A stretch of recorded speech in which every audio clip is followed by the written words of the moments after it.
A 5 días de haberse iniciado oficialmente la campaña electoral, lo que hemos podido notar como reacción de la población es indiferencia, apatía, es decir, le han dado la espalda y no han comprado el fraude o mascarada electoral que el régimen ha pretendido proponer como solución a esta crisis. La gente tiene plena y clara conciencia que una farsa electoral que no va a cambiar absolutamente nada en lo político no es solución para esta crisis que estamos viviendo en Venezuela. Y más voces se suman al desconocimiento de esta mascarada electoral. Esta semana, y la respaldamos plenamente, hubo una declaración de los obispos venezolanos en la cual están planteando postergar este proceso electoral. Eso lo respaldamos como documento plenamente emanado de parte de los obispos venezolanos. Y el día de hoy, consecuencia de una reunión con el presidente del Parlamento venezolano, el doctor Omar Barbosa, el presidente de la Asamblea Nacional, la representante de la Unión Europea, la doctora Mogherini, acaba de declarar que no reconoce tampoco este proceso, que no va a enviar ningún representante para este proceso porque lo desconocen y abogan por un proceso libre, confiable y tomado de común acuerdo con los sectores de oposición.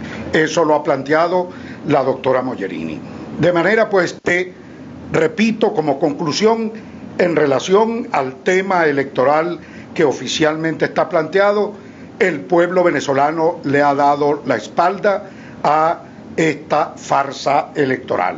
Y no podía ser de otra manera, porque esto, por supuesto, que no es respuesta alguna para la crisis que vive hoy el país. Es imposible que no hablemos del día a día de los venezolanos. Hay dos Venezuelas. Una, aquellos que viven bien, que son los enchufados o relacionados con el régimen. Y la otra Venezuela paralela, la de la mayoría, que lo que está es sobreviviendo. De tal manera que, como ya lo hemos indicado en otras oportunidades, esto es un asunto de sobrevivencia lo que tiene el pueblo venezolano. Venezuela es hoy pobre de pobreza, pobre de solemnidad, y la farsa electoral no es solución para el problema que viven los venezolanos en este momento. Pudiéramos decir que Venezuela es un país de torturados, o mejor dicho, de triturados, mediante un modelo económico, modelo político, modelo social que definitivamente acabó con Venezuela. Esto ya es imposible soportarlo, razón por la cual creo entonces que tenemos que asumir en este momento que vive la patria las responsabilidades cada uno de los sectores del país. Asumir cada uno sus responsabilidades. Es decir, el pueblo no puede resignarse a vivir en estas condiciones. El pueblo tiene que pelear por calidad de vida. El pueblo tiene que pelear en defensa de sus derechos constitucionales. El pueblo tiene que pelear y defender una condición digna de vida. Y no puede estar aceptando tranquila y sumisamente cortes de luz como el caso del Zulia, donde, bueno, hoy el corte más recortado es el de 8 horas. Los demás ya sabemos que han sido de 12, de 14 y hasta de 16 horas. El caso de la salud en general. Y todo eso, cuando planteamos que cada sector asuma su responsabilidad, en ese sentido ratificamos la convocatoria para el día de mañana 27 que hace el Frente Amplio en función de generar a nivel nacional una protesta por los casos que sobran para protestar en el país, en este día a día del viacrucis que vive el pueblo venezolano. La Fuerza Armada Nacional, yo creo que es hora, y en ese sentido hacemos el llamado a la Fuerza Armada Nacional a que asuma las responsabilidades que le tiene encomendada la Constitución bolivariana de Venezuela. No es posible que continúen dando apoyo y siendo alcahuetes del abuso de poder y de esta situación de desmadre nacional al cual tiene sometida la nación esta dictadura. En ese sentido, pueblo y Fuerza Armada asumir su responsabilidad, y la dirigencia política igualmente tiene que asumir su responsabilidad en una condición tan estelar como la que vivimos en este momento. La condición de orientar, la condición de dirigir, la condición de conducir, la condición de devolver esperanzas, la condición de responsabilidad de presentar alternativas y que efectivamente podamos reanimar a la población venezolana a esta gran lucha, a esta gran batalla que tenemos que dar, porque repito, Venezuela no puede seguir soportando estas condiciones en las que vive, que son prácticamente de sobrevivencia. Aquí no se puede comer, aquí, dicho de otra manera, no podemos ni respirar siquiera. Aquí comer va a ser un lujo y eso no se puede tolerar. Por eso llamamos a la lucha. Por eso, para aquellos que plantean qué vamos a hacer frente a la no participación, la lucha hasta lograr vencer y desalojar del poder a Nicolás Maduro. Eso está planteado en esos términos y gracias a Dios tenemos el apoyo internacional, el apoyo de la gran mayoría de los venezolanos que en general yo sostengo que Venezuela ya llegó al llegadero. Esto no tiene ya una situación para seguir cayendo en el abismo, porque definitivamente, como bien saben, la canasta básica para cada familia cuesta 76 millones de bolívares. Y solo para comer necesitaríamos 1,5 millones diario de sueldo para cada trabajador en Venezuela, porque más de 52 millones cuesta la canasta básica alimentaria. Y en ese sentido, eso no es posible soportarlo en Venezuela. Sobre eso queremos alertar y ese es el compromiso que la Causa R y el llamado que hace a todos los sectores políticos, sociales y en general todos los sectores del país, para lo que va quedando de institución en Venezuela, que son las instituciones prácticamente de la sociedad civil. ¿Cómo se entiende esta lucha?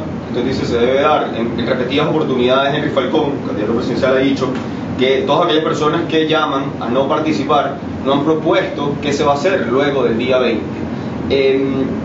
¿Cómo se enfrenta esta lucha? ¿Cómo se motiva a las personas? ¿O queda en manos internacionales una posible solución en Venezuela? El tema es cerrar filas en torno, uno, no reconocemos esta convocatoria electoral, porque desde su propia fuente de convocatoria ya es ilegal, es fraudulenta ya. Esto no es un tema de cuánto porcentaje vota que le permita a Maduro decir que está relegitimado porque vote 40, 50 o 60%. No, es que ya es un fraude. El tema aquí es de que no reconocemos la convocatoria y no reconocemos su resultado electoral. Y ese es el cierre de filas que estamos solicitando a todos los sectores del país. Y a Henry Falcón, yo le pido que tenga palabra, sencillamente, más seriedad en esto, porque declararon públicamente que si no tenían observadores internacionales que dieran garantías efectiva de un proceso limpio o que fuera equilibrada la campaña, que no lo es, porque ya vemos en lo que anda Nicolás Maduro haciendo campaña con recursos del Estado, con recursos públicos. Bueno, sencillamente él anunció que se retiraría. ¿Por qué no se retira? ¿Por qué no se retira? ¿Por qué no cumple su palabra?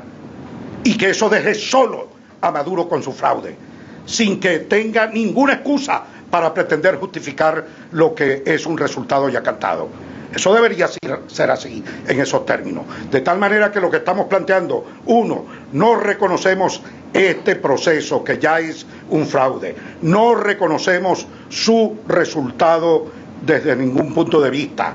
Abogamos definitivamente por la posibilidad de que se dé un proceso electoral en condiciones como lo están planteando la Iglesia, la comunidad internacional, porque al fin de cuentas queremos dejar claro que no es que estamos contra el voto, sino sencillamente que no hay condiciones para que garanticen el resultado electoral. Y de eso yo puedo hablar con absoluta autoridad moral, porque allí estoy aún esperando. Y le pido a los medios que no se olviden del caso. El reclamo de Bolívar, donde gané, y no bastó para que me reconocieran que gané, sino que tuve que demostrar que gané, que hubo un fraude, y tampoco lo reconocieron. O el caso de Juan Pablo Guanipa, que en su caso fue incluso proclamado por el Consejo Nacional Electoral, y un organismo ilegítimo como la ANC, bueno, terminó desconociendo el voto de los zulianos. Eso es una situación, bueno, sencillamente en el que estamos frente a un régimen que puede hacer con el voto lo que le dé la gana.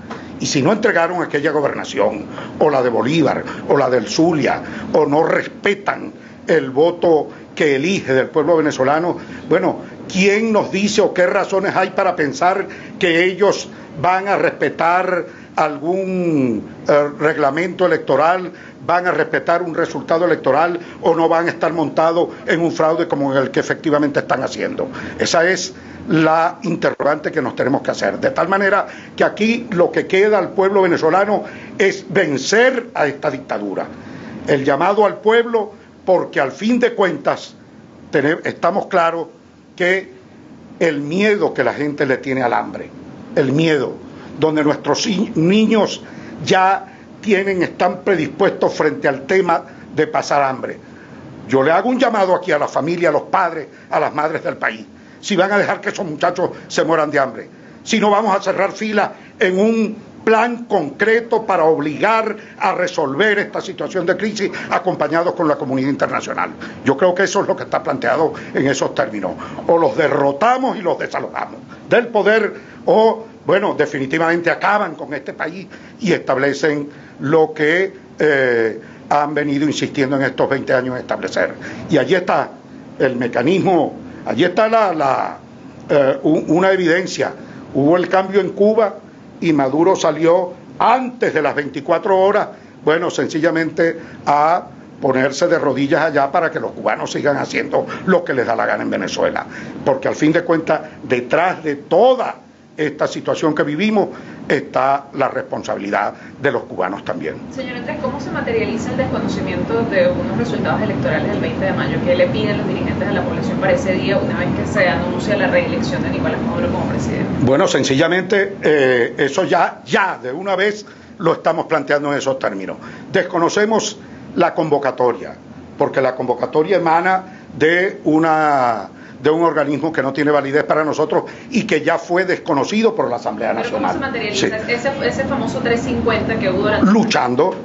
Luchando, hay distintos mecanismos. La propia Constitución nos permite a nosotros herramientas y mecanismos constitucionales que nos permiten avanzar en la lucha, y eso tiene que ver con la movilización de calle. Yo estimo que ahorita la cosa esté fría, porque recordemos que parte de todos estos fracasos que se han venido teniendo en la lucha contra el régimen han desmotivado a la población, eso nadie lo oculta. De alguna manera la gente no tiene confianza, no hay credibilidad en la dirigencia política. Por eso es que hablo de que cada quien asuma su responsabilidad. La dirigencia política que asuma, se empantalone de verdad en esta pelea, la propia población asuma la defensa de sus condiciones de vida, y la Fuerza Armada Nacional asuma la responsabilidad constitucional que tiene en medio de una situación dictatorial como la que estamos viviendo en este momento. Iba a decir que ahorita no hay protestas, pero que esperaría que es posible. Exactamente,